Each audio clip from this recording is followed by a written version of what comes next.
کہ کریم آقا کے آداب دیکھیں کہ ہوتا اصول یہ ہے کہ چھوٹا آدمی بڑے کے آداب سکھاتا ہے، لیکن قربان جاؤں دربار مصطفیٰ کی کیا عظمت ہے، خود خالق کائنات اپنے حبیب کے دربار کے آداب سکھا رہا ہے۔ آواز اونچی نہ کرنا، اگر آواز اونچی کر دی تو ان تحبط اعمالکم، تمہارے سارے اعمال ضبط ہو جائیں گے۔ اور امام صاحبی نے کیا خوبصورت بات فرمائی، وہ فرماتے ہیں کہ جس طرح کریم آقا علیہ السلام کی ظاہری حیات کے اندر آپ کا ادب لازم ہے، اسی طرح آپ کے ظاہری حیات کے بعد وصال پاک کے بعد بھی کریم آقا علیہ السلام کی بارگاہ کا ادب بالکل اسی طرح ہے۔ آپ کے ذکر کا ادب ہو، آپ کے دربار کا ادب ہو، اور جس نے ادب کیا وہ کامیاب ہو گیا۔ دیکھیے نا، امام مدینہ امام مالک رحمۃ اللہ تعالی علیہ، انہوں نے سرکار کی بارگاہ کا ادب کیا، اور اتنا ادب کیا، احترام کیا کہ ساری زندگی مسجد نبوی شریف میں رہے اور آپ نے درس حدیث دیتے۔ اور ناظرین کرام یہ بات سنیے گا، آپ کا ایمان تازہ ہوگا، آپ جب اوراق پلٹتے قرآن کے یا حدیث کے یا فقہ کے، تو اوراق کے پلٹنے کی آواز بھی پیدا نہیں ہونے دیتے تھے، اتنا ادب دربار مصطفیٰ کا۔ تو پھر دیکھیں ملا کیا، کسی نے آخری عمر میں پوچھا، امام مالک آپ نے اتنا ادب کیا، ساری زندگی پاؤں میں جوتی نہیں پہنی، کبھی سواری پہ سوار نہیں ہوئے، کبھی اوراق کے پلٹنے کی آواز پیدا نہیں ہونے دی، تو آپ کو ملا کیا ہے؟ فرمایا سنو، ادب جو کرتا ہے اسے کیا ملتا ہے؟ فرمایا 40 سال کے اندر کوئی رات ایسی نہیں گزری جس رات مجھے سرکار دو عالم کا دیدار نہ ہوا ہو۔ ایک درویش تھا، ساری زندگی مدینہ کرتا رہا، جب مدینے کا اسے ٹکٹ ملا تو اسے جب پیغام مل گیا، مدینہ مل گیا، تو اس نے سانس لمبا کرنے کی پریکٹس شروع کر دی۔ دربار مصطفیٰ میں گیا، چند لمحے رہا، فوراً واپس چلا گیا۔ کسی نے پوچھا بھی ساری زندگی مدینہ کرتا رہا اور جب دربار مصطفیٰ میں گیا تو فوراً واپس آ گیا؟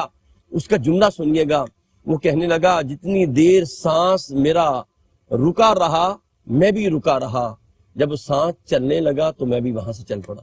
مفتی صاحب کیا خوبصورت بات آپ نے کی ہے، میں چاہوں گا اس پہ کچھ مزید موتی عطا کر کے پھر حضرت قیس کی بارگاہ میں چلیے گا۔ یہ چونکہ ادب ہی پہلا کرینہ ہے محبت کے کرینوں میں، جی سر، اور ادب ہی سے سب کچھ میسر آتا ہے، اللہ اکبر، اور پھر ادب دربار رسالت کا، اللہ اکبر، وہاں تو ادب گاہست زیر آسماں از عرش نازک تر، نفس گم کردہ می آیت جنید و با یزید این جا۔ بے شک، کہا کہ یہ تو وہ جگہ ہے جہاں جنید بغدادی اور با یزید بستامی رحمہم اللہ جیسے لوگ سانس آہستہ لیتے ہیں، اللہ، سانس آہستہ لیتے ہیں۔ اور مجھے یاد آ گیا حضرت خواجہ فخر الدین سیالوی علیہ الرحمہ نے ایک قطع کہا دربار رسالت کے آداب کے حوالے سے، یہ ہے ادب جو کرتے ہیں اور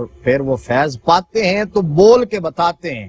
جی، کہتے ہیں کہ باب جبریل کے پہلو میں ذرا دھیرے سے اللہ فخر کہتے ہوئے جبریل کو یوں پایا گیا، اپنی پلکوں سے درے یار پہ دستک دینا، اونچی آواز ہوئی عمر بھر کا سرمایا گیا۔ اللہ، وہاں تو یہ ہے کہ صدا لگانا، اعلیٰ حضرت کہتے ہیں خوف ہے سما خراشیے جی، سگے طیبہ کا، ورنہ کیا یاد نہیں نالا و فغاں ہم کو۔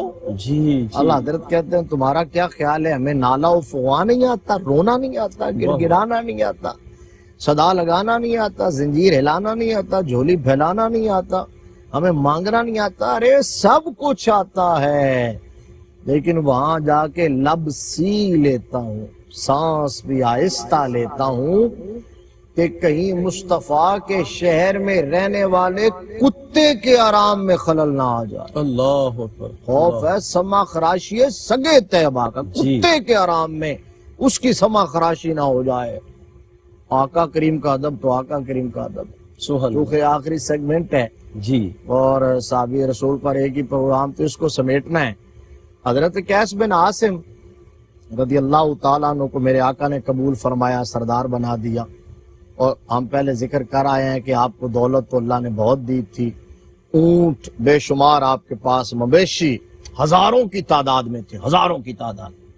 ایک دفعہ انہوں نے آقا کریم صلی اللہ علیہ وسلم سے اپنے مال کے متعلق دریافت کیا سوال کیا کچھ گفت و شنید، تو میرے آقا نے فرمایا یہ بھی ہمارے ناظرین کے لیے بہت بڑا درس ہے، اس کے اندر بہت بڑا سبق ہم سب کے لیے، سبحان اللہ. جو ہم مال دولت سب کچھ آج مادیت پرست ہو گئے ہم، اور مال و دولت نے ہمارے دل و دماغ پر ایمان پر قبضہ کر لیا. آقا کریم سے سوال کیا تو حضور صلی اللہ علیہ وسلم نے فرمایا کیسے، یہ بتاؤ تمہیں اپنا مال پسند ہے یا اپنے موالی، اپنے مورثوں کا، اپنے وارثوں کا، ورثاء کا مال پسند ہے؟ کس سے محبت ہے تمہیں؟ عرض کیا جی میں تو اپنے مال سے محبت کرتا ہوں، وارثوں کے مال سے کیا محبت کروں گا؟ فرمایا تمہارا مال پھر وہ ہے جو تم نے کھا لیا، اللہ اکبر. جو پہن لیا، اور جو راہ خدا میں خرچ کر کے جمع کر لیا. واہ واہ واہ. اس کے سوا جو مال باقی بچے گا وہ تیرا نہیں ہے، وہ تو وارثوں کا مال. اللہ اکبر. اللہ. وہ جو راہ وارث خدا میں خرچ کر لی. جو راہ خدا میں خرچ کر لیا اور وہ جمع ہو گیا، کھا لیا فنا ہو گیا، پہن لیا بوسیدہ ہو گیا، ختم ہو گیا. جو خرچ کیا راہ خدا میں وہ جمع ہو گیا، اللہ اکبر. اللہ. وہ ہے مال. جس طرح سرکار دو عالم ایک بکری ذبح ہوئی تو گھر میں آ کے پوچھا کہ کیا باقی ہے؟ جی جی یا رسول اللہ یہ دستی باقی ہے. دستی. اللہ اکبر. اللہ اکبر.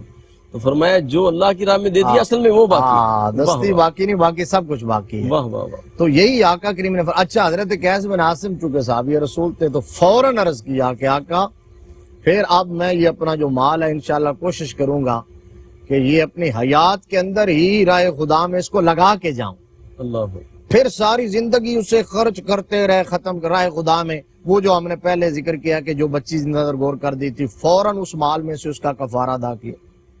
آپ کے بھتیجے نے آپ کے بیٹے کو قتل کر دیا، آپ کے بھتیجے کو لوگوں نے اریسٹ کیا، اس ہاتھ پاؤں باندھ کے مقتول آپ کے بیٹا جو تھا اس کی لاش کے ساتھ لے آئے اور کہا کہ آپ کے بھتیجے نے بیٹے کو قتل کر دیا ہے.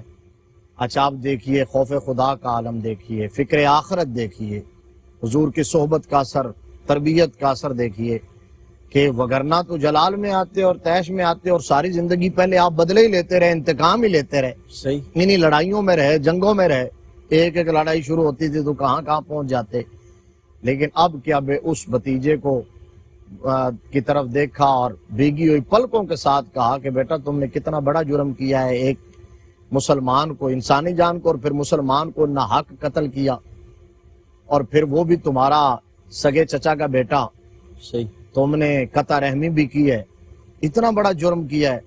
یہ کرتے کرتے نصیحتیں پھر آپ رونے لگے، اور جو آپ کا وہ بیٹا تھا اس کی جو والدہ تھی، یعنی آپ کی بیوی، کئی بیویاں تھیں، تو وہ غم سے نڈھال ہو رہی تھیں، تو ان کو حوصلہ دیا، ڈھارس بندھائی، اور اس بھتیجے کو کہا، اپنے دوسرے بیٹوں کو کہا کہ اس کے آپ ہاتھ پاؤں کھول دیں، اور اس کی طرف سے قتل کا کفارہ ادا کر دیا اور اس کو معاف کر دیا. اللہ. یعنی کئی ایک نیکیاں ایک واقعے اندر کی ادا کیا، خود کفارہ ادا کیا. اللہ. قصاص جو قتل کا کفارہ قتل احمد کا. جی ناظرین کرام، مفتی صاحب قبلہ نے آخر میں جو پیغام دیا ہے وہ یہی ہے، وَاعْتَصِمُوا بِحَبْلِ اللَّهِ جَمِيعًا، کہ سارے مل کے اللہ کی رسی کو مضبوطی سے تھام لو. اور پھر یہ بھی آتا ہے ید اللہ الجماع، فرمایا کہ جماعت پر اللہ کا ہاتھ ہوتا ہے. اگر تم اتفاق کرو گے اور محبت کرو گے، مل جاؤ گے اور جناب سارے آپس میں اتحاد کر لو گے، تو فرمایا پھر اللہ کی مدد، اللہ کی نصرت بھی تمہارے ساتھ ہوگی. بس سبق یہی ہے کہ ہم اتحاد کریں. اور میری آخر میں دعا یہ ہے کہ رب کائنات تمام امت مسلمہ کو اتحاد کی دولت عطا فرمائے.